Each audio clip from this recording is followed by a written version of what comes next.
बनारस की तंग गलियों के बीच एक गली सफेद रोशनी से नहाई हुई थी। एक पुराना कोठीनुमा मकान दुल्हन की तरह सजा हुआ था। हर कोई अपने में मस्त था।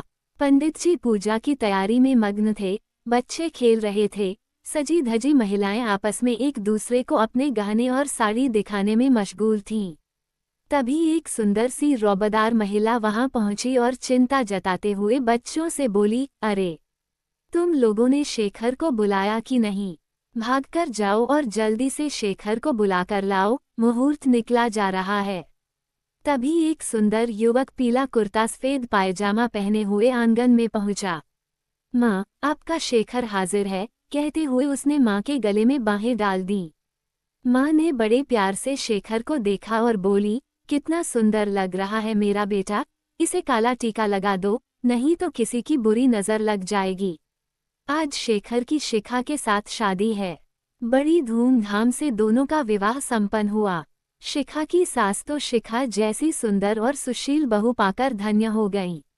और शेखर का हाल तो ऐसा था कि उसे शिखा को प्यार करने के लिए 24 घंटे कम पड़ रहे थे। उसे लगता कि शिखा बस सारा टाइम उसके पास ही बैठी रहे। शिखा को ये सब देखकर लगता जैसे सारा जहां उसके आंचल में सिमट आया है। शिखा और शेखर के दिन रात प्यार की सरगोशियों में गुजरने लगे। एक हफ्ता कैसे बीता पता ही नहीं चला। कुछ ही दिन बाद शिखा के भाई और पिताजी शिखा को लेने आए, तो शेखर का मन शिखा को छोड़ने के लिए तैयार ही नहीं था। शेखर बेचैन होकर शिखा से बोला, यार, मैं तो तुम्हारे बिना एक पल भी नहीं रह सकता। तुम कुछ ऐसा जुगाड़ करो कि हम एक साथ तुम्हारे मायके जाएं और तुम मेरे साथ ही लौट आओ। शिखा का हाल भी शेखर जैसा ही था, वो भी शेखर से दूर नहीं रहना चाहती थी। अगले दिन शिखा ने हिचकिचाते हुए माँ से कहा, माँ, वो दरअसल मुझे कुछ ज़रूरी काम है, इसलिए मैं सोच रही थी कि मैं शेखर के साथ मायके जाऊं और 2-3 दिन वहां रहकर उनके साथ ही वापस आ जाऊं। माँ बहू के मन की बात समझ रही थी, इसलिए मुस्कुराते हुए बोली, अच्छा ठीक है, मैं तुम्हारे पिताजी से बात कर लेती हूँ। फिर माँ ने शिखा के पिताजी से कहा, कल हमारे यहाँ पूजा है, इसलिए पूजा के बाद शिखा को लेकर शेखर इलाहाबाद पहुँच जाएगा। उधर 2-3 दिन रहकर संगम स्नान भी कर लेंगे और वहाँ से साथ वापस भी आ जाएंगे। शिखा के पिताजी ने हामी भरते हुए कहा, ठीक है, शेखर भी आएंगे तो हम सबको अच्छा लगेगा। शिखा के पिताजी उसी दिन शाम की गाड़ी से वापस चले गए। दूसरे दिन शिखा और शेखर को निकलना था। शेखर अपनी नई कार से ससुराल जाना चाहता था, पर माँ का मन नहीं था, फिर भी बेटे की खुशी के लिए उन्होंने हाँ कर दी। शादी के बाद दोनों पहली बार इस तरह जा रहे थे। लाल रंग की साड़ी और ढेर सारे गहनों से सजी शिखा बहुत प्यारी लग रही थी। रास्ते में शेखर उसे बार बार देख रहा था। दोनों अपनी मस्ती में दुनिया से बेखबर चले जा रहे थे। तभी सामने से एक अनियंत्रित ट्रक तेजी से आया। जब तक वो दोनों कुछ समझ पाते, एक तेज आवाज के साथ सब कुछ शांत हो गया। आंख खुली तो दोनों ने खुद को हॉस्पिटल में पाया। शिखा पट्टियों से बंधी लेटी हुई थी। पास में परिवार के सभी लोग थे। माँ बोली, ईश्वर की कृपा है कि इतने भयानक हादसे के बाद भी तुम दोनों बच गए। शिखा के पैर में फ्रैक्चर हो गया था, इसलिए 3 महीने वो बिस्तर पर रही।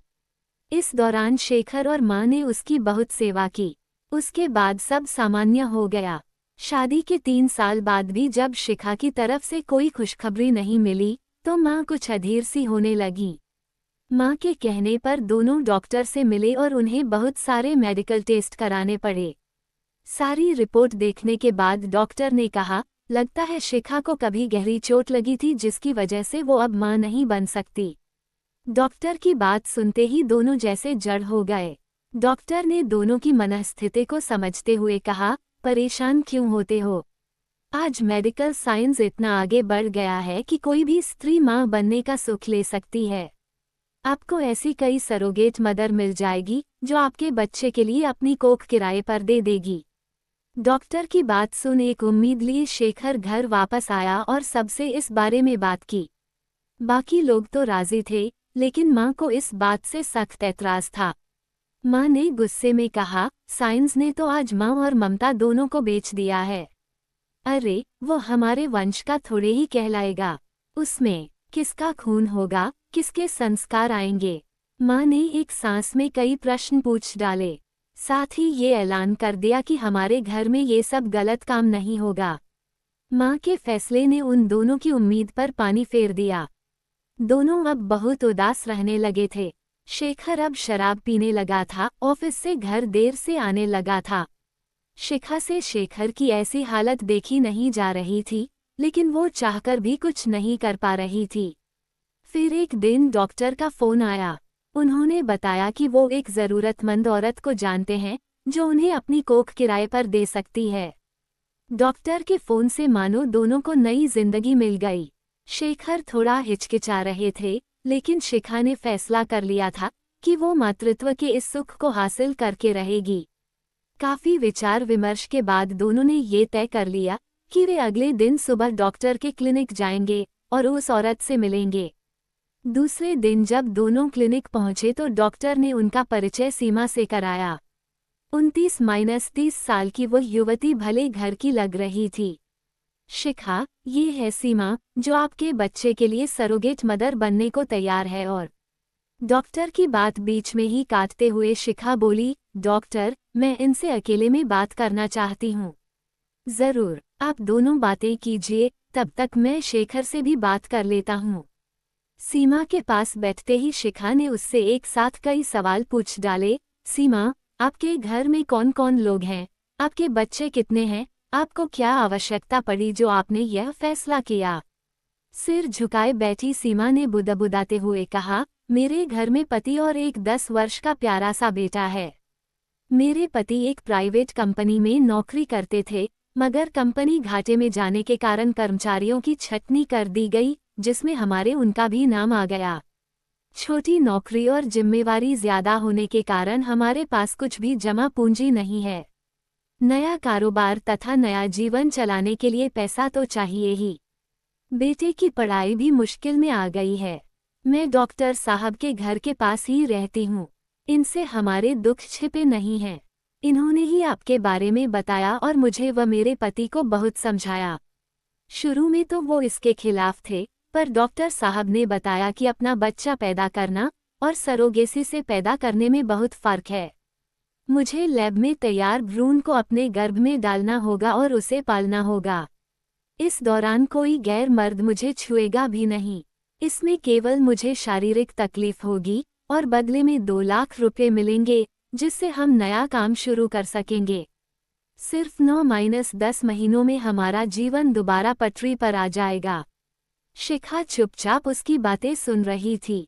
लाचार दोनों ही थे, एक गरीबी के कारण और दूसरी मां न बन पाने के कारण। वो दोनों ही एक दूसरे का सहारा बन सकती थीं। शिखा को सीमा पसंद आ गई। उसके बाद पेपर वर्क की सारी प्रक्रिया शुरू हो गई। शिखा बहुत खुश थी। रात में काफी देर तक शिखा और शेखर बातें करते रहे, लेकिन माँ बहुत नाराज थीं। आज तो उन्होंने खाना तक नहीं खाया था। उधर सीमा भी अपने बेटे को नाना नानी के पास छोड़कर आई।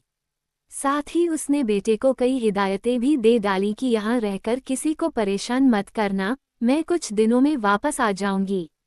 बेटे को तो समझा दिया, मगर खुद भीगी आंखें लेकर बाहर आ गई। तय समय पर सब हॉस्पिटल पहुंच गए।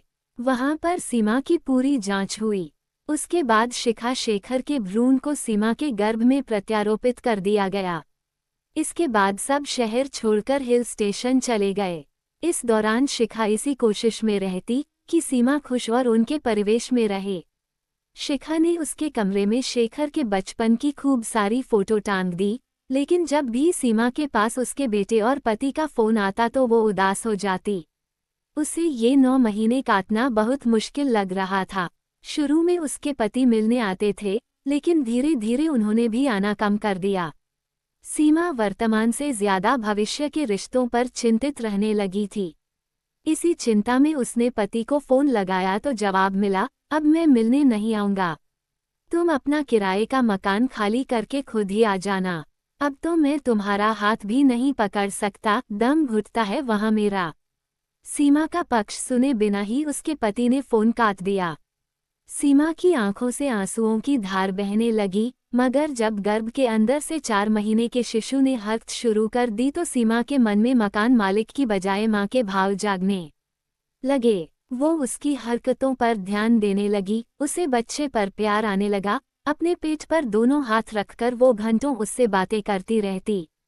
एक दिन तो उसने फोन करके पति को भी बताया कि यह तो अपने बच्चे जैसा शैतान है, बहुत हाथ पैर चलाता है, पर यह उसका भाई या बहन नहीं है। पति ने उसे हकीकत के धरातल पर लापटका। पति की बात सुनकर सीमा उदास हो गई। सच ही तो कहा उसके पति ने, ये उसका नहीं, शिखा का बच्चा है। इसी तरह 8 महीने पूरे हुए और 9वां महीना लगते ही डॉक्टर ने ऑपरेशन कर दिया। सीमा ने प्यारी सी बेटी को जन्म दिया। उसे गोद में लेकर शिखा बोली, शेखर, ये रही हमारी अपनी बेटी, बिल्कुल तुम पर गई है। इन 9 महीनों में सीमा भूल गई थी कि ये उसका बच्चा नहीं है। उन दोनों को ऐसी बातें करते हुए देख सीमा को कतई अच्छा नहीं लग रहा था। तभी डॉक्टर आकर बोले, चलिए इन्हें आराम करने दीजिए। शिखा और शेखर बच्ची को लेकर बाहर चले गए। उन्हें जाते देख सीमा बोली, मुझे दूध तो पिला लेने दो। सीमा को अधीर होते देख डॉक्टर बोले, सीमा, अब उस पर तुम्हारा अधिकार नहीं है। सीमा के दुख को उसके सिवाय और कोई नहीं समझ पा रहा था। हारकर उसने अपने मन को समझाया कि जो बच्चा उसका था ही नहीं, उसके लिए उदास होकर क्या होगा। फिर भी आंसुओं की धार आंखों से बहती रही। दूसरे दिन शेखर आया और जो रकम पहले से तय थी उससे ज्यादा रकम देते हुए बोला, सीमा, जो खुशी तुमने दी है उसकी तुलना इन पैसों से नहीं की जा सकती, पर तुम्हारा परिवार इन पैसों से दोबारा नई जिंदगी शुरू कर सकेगा। तुम्हारे इस फैसले ने 2 परिवारों को खुशी दी है, या कहूँ कि पूर्णता दी है। मैं और शिखा मरते दम तक तुम्हारा एहसान नहीं भूलेंगे, पर एक विनती है कि अब तुम कभी हमारे परिवार के सामने मत आना। आज से हमारे रास्ते अलग अलग हैं। आज हम बच्ची को लेकर वापस जा रहे हैं। तुम जब तक पूरी तरह ठीक न हो जाओ तब तक यहीं रहना। मैंने डॉक्टर का सारा खर्च दे दिया है। सीमा से विदा लेकर दोनों अपने शहर बनारस पहुंच गए। बेटी को लेकर जैसे ही दोनों घर पहुंचे मां का पारा 7वें आसमान पर था। शेखर ने उन्हें बहुत समझाने की कोशिश की, पर मां उनकी एक भी बात सुनने को तैयार नहीं थी। मां अपने आप में ही बड़बड़ाए जा रही थी। एक तो करेला उस पर नीम चढ़ा, बेटी वो भी किराए की। बेटा होता तो एक बार मैं दिल पर पत्थर रखकर बच्चे को अपना भी लेती, मगर ये तो लड़की है। शिखा जो खामोशी से ये सब सुन रही थी, एकदम बरस पड़ी। माँ, इसे आप अपनी पोती माने या ना माने मुझे कोई फर्क नहीं पड़ता, लेकिन ये मेरी और शेखर की जिंदगी है। माँ ने गुस्से से शिखा को घूरा और वहां से चली गई। घर के सभी सदस्यों ने बच्ची को पूरे मन से अपना लिया, लेकिन माँ अपनी जिद पर अड़ी रहीं। शिखा और शेखर ने माँ को समझाने की लाख कोशिश की, लेकिन उनके व्यवहार में कोई परिवर्तन नहीं आया। गोद में उठाना, पुचकारना तो दूर, बच्ची के रोने पर भी वो कभी उसके पास तक नहीं फटकती थीं। घर का ऐसा माहौल देखकर थक हारकर उन दोनों ने घर से दूर रहने का फैसला कर लिया। शेखर ने अपना ट्रांसफर दूसरे शहर में करा लिया और बच्ची को साथ लेकर वे घर से चले गए। समय बीतता गया और देखते ही देखते उनकी बेटी शिवानी 7 वर्ष की हो गई। मगर इन 7 वर्षों में वो कभी बनारस नहीं गई। शेखर 1-2 बार बनारस गया, पर माँ की बेरुखी देखकर उल्टे पांव लौट आया। इतनी दूरियों के बाद भी माँ का दिल नहीं पसीजा। न माँ ने कभी शिवानी का हाल पूछा और न ही शिखा का। पर वक्त को शायद कुछ और ही मंजूर था। अचानक पता चला कि माँ को कैंसर है। बनारस में डॉक्टरों ने जवाब दे दिया, इसलिए जिद करके शेखर माँ को अपने पास ले आया। बीमारी ने माँ को काफी बदल दिया था। अब उनमें पहले जैसा रौब और गुस्सा नहीं था। माँ को लेकर शेखर जैसे ही घर पहुंचा तो शिखा उनसे लिपटकर रोने लगी। शिखा को रोते देख माँ की भी आंखें भर आईं।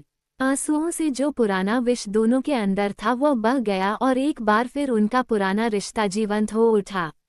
शेखर ने माहौल को हल्का बनाने के लिए हंसते हुए कहा, आप लोगों का राम भरत मिलाप खत्म हो गया हो तो मुझ गरीब को एक कप चाय मिलेगी। अभी लाती हूँ। कहकर शिखा चाय बनाने चली गई। तभी पापा पापा करती शिवानी कमरे में पहुंची। उसे देखकर सब लोग हंसते हंसते लोटपोट हो गए। शिवानी के पूरे चेहरे पर पेंट लगा हुआ था, वो दांतों से ब्रश को पकड़े हुए थी और उसके दोनों हाथ भी रंग से सराबोर थे।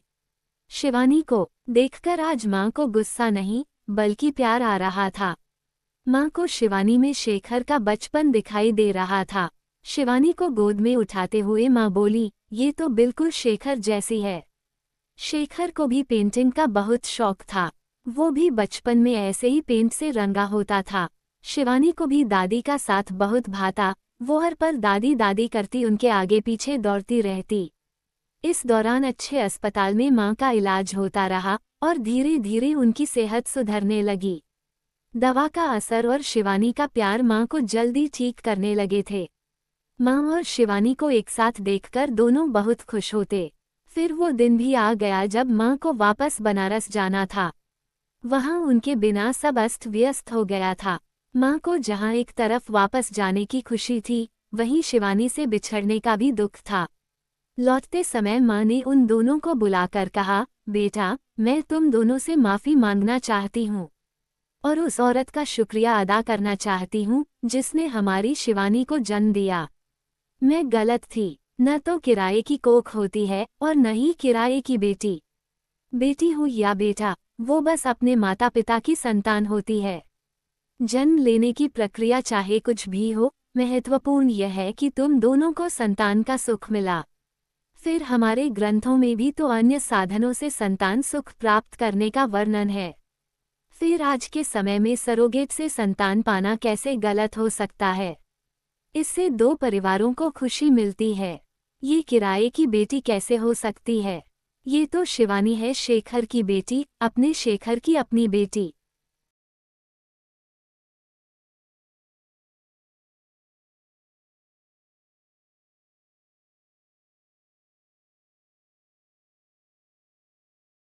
मेरे प्यारे दोस्तों, आपको कहानी कैसी लगी?